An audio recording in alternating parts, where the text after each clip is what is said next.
on police standards consistent with international standards and standards in the United States. And after I've explained to you that yes or no, I think you don't have a complaint, I will tell you why I think your complaint is valid or not, and I will also give you some advice on steps that you need to take to protect your rights. Okay? Okay. All right, so all that's free, doesn't cost anything. If after our conversation today, or if after we submit your complaint, you decide that you need our help, then our services start at $250. You'll be paying for what's called a preliminary investigation, and then we will take over the case and do additional work according to that service. So we'll talk about that later. Right now, I'm going to take a recorded statement from you, because at the end of your statement, when I contact the police to file your report, they're going to ask us, well, what did he say? What is his complaint? We will then direct them to the statement that you give me today, along with the complaint form that we're going to file on your behalf. All right? So why don't you start by telling me the name of the police department, and then describe your complaint, and then I'll give you an assessment of what I think you can do. Okay, that was happening in Atlantic City, New Jersey. Okay? And was it the Atlantic City, New Jersey Police Department? Yes, sir. Okay. And what did they do? Well, I worked, at that time I used to work for the Sands Casino, you know, the Sands Casino. Yes. And actually, let me switch to another phone, just a moment. Yeah, because it's breaking off a lot, yeah. Okay, I'm sorry. Go right ahead. You worked at the Sands Casino. At the Sands Casino, as a security guard, fireman, which I watch the cameras. Okay. Okay? All right. My shift starts 4 o'clock, so I was driving to my work, and I was going up to the offices through the parking garage, which was like 3:45. Okay? Okay. Now, I saw someone suspicious around the cars from the employees, and I called the office to report it. And I went to the office, to the corporate office, to start for the local, okay, for my job. Mm-hmm. Now, my problem is, there are people to check out the car and never find out nothing, but they already called the police department, so they could come over and make a report about that incident. So, when I go to my post and relieve my co-worker, her name was Teresa Hernandez, I will expect the police to come to the office to tell them what happened, okay? Okay. Now, I went to my spot, and she told me the police come, and I said, okay, there they have an intercom phone, which is the door is locked, and you have to sit outside and let the people come in, you know, and talk to them. Mm-hmm. Now, after that happened, after 10 minutes of my shift start, around 4 p.m., I hear, actually I saw the police department outside, and I was waiting for them to pass, to let them in. They pass in, and I say, yeah, we call the police. He said, police department, he came. He said, what happened? I explained to him what happened. Now, one African American, one white police carries cups, okay? Mm-hmm. Now, I was sitting, I'm disabled, first of all. I have one arm. My right arm is prosthetic. Okay. Okay?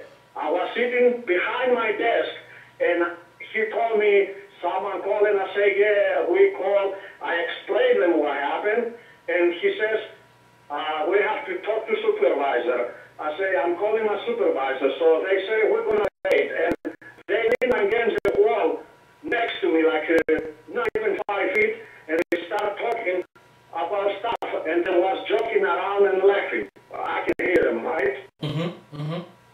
Now, I was behind my desk. I have my uniform. I'm the one. I left them in. I passed them. I explained them what was happening, and we are waiting for my boss. All of a sudden, the me, and he says, put your hands up. I said, excuse me. He says, I said, put your hands up. And grab his gun. I say, okay, I'll put my hands up. Now, all of a sudden, after this, he don't even tell me anything. He just turned to his friends and started talking and laughing again. And I see his partner's face. He even was surprised why he did that. Was he playing a joke? No, that was serious. No. Now, look at this. I was so frustrated.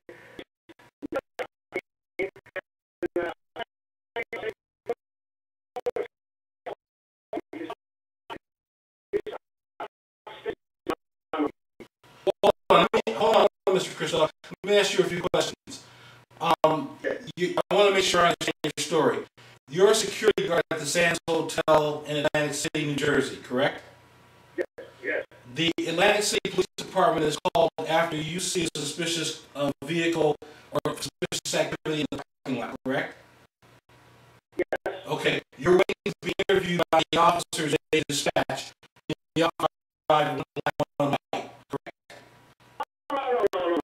I went to my boss and they had me in to talk to the supervisor of this, and I gave them what happened because I saw it. Okay, so either way, they came there to your job to talk about what you saw. Yes. Okay. And now you see them give your story. At some point thereafter, the black officer would be making jokes, pulled his down, and told you to put your hands up. No, it's not a joke. It's not a joke. I understand, it's not a joke. You said he was joking with his friend earlier. No. They were sitting on a wall and waiting for my supervisor and was talking about stuff. And I can hear them very laughing stuff was, like two friends talking about, Okay, so let's get back to the point where the officer pulled the gun out. I know he wasn't joking, he pulled the gun out. So he pulled the gun out, told you to put your hands up, and next. She don't do nothing. She just put it back to when I said, okay, I put my hand up. He just wanted his friend. And she might be nothing. No. Well, hold on. I want to make sure I understand this because this is a serious allegation. What you're accusing the officer of is it could be a misdemeanor or a felony, but it's called brandishing a firearm, or there's other charges that could be brought against him for misusing his firearm. So I want to make sure I completely understand you, okay? Yes. Okay, so he pulled the gun out for no reason, pointed it at you, told you to put your hands up. Is that right? No. Sir, she don't pull it. She grab it. She never put it on my face. She grab it. He grabbed what? Gun. The gun. Okay, so he didn't pull it out. No. Okay, but he put his hand on his gun? Yes. Okay, and he told you to put your hands up? Yes, I'm screaming, and then he told me, put your fucking head up. Okay, all right, let me make sure I have it right. This is important. He never pulled it out, but he kept his hand on the gun and ordered you to put your hands up. Okay, I can say it clearly. He pulled the gun, but now the way up in his holster, and he was holding it. Okay, so he did pull it out slightly. Yes. Okay, he just didn't pull it all the way out and point it at you. Yes, she never pointed me. I don't want to say that because she never did that. Okay, and let me explain to you why this is important. And I'm glad that you made that correction. I know there's a bit of a minor language barrier, so I want to be patient with you and give you as much time as you need. Yes. Oh, yeah, I want to give I want to give you as much time as you need to explain it correctly. And if there are corrections to be made, I don't repeat it back to you correctly, then please let me know. Okay? Yes. Okay. So now let me make sure I have it correct.